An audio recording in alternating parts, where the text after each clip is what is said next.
Welcome to Bible 180, Obadiah. Obadiah is a book of short judgment poems directed against the nation of Edom. Recall the story of Jacob and Esau, the two sons of Isaac, who had an intense rivalry. Jacob becomes the father of the nation of Israel.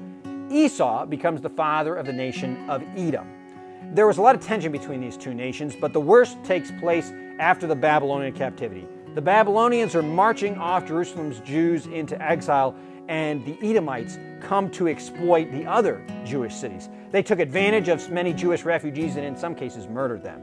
So Obadiah condemns the Edomites. Edom's success has led them to be haughty and arrogant, so Obadiah takes them to task. If thieves came in the middle of the night, they wouldn't take every last item, they'd just take what they wanted.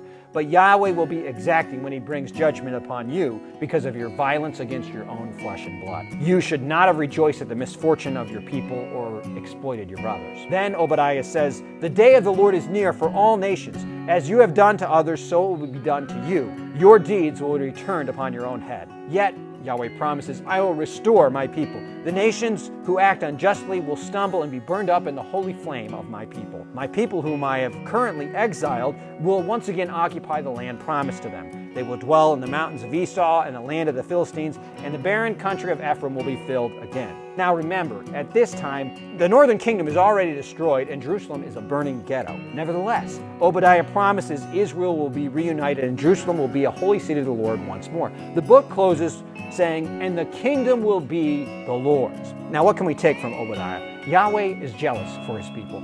Even though He punishes His people, He will not stand idly by while others think they can bully His people.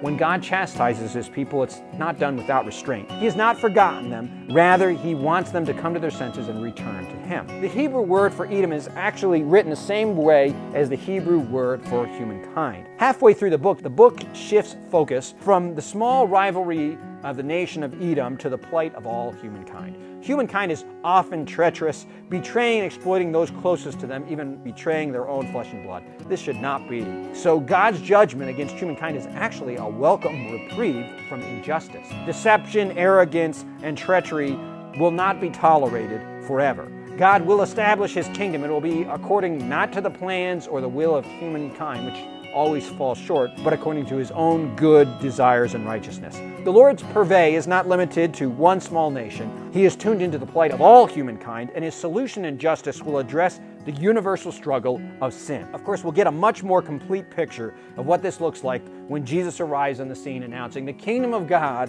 is at your doorsteps, or the kingdom of God is in your very midst.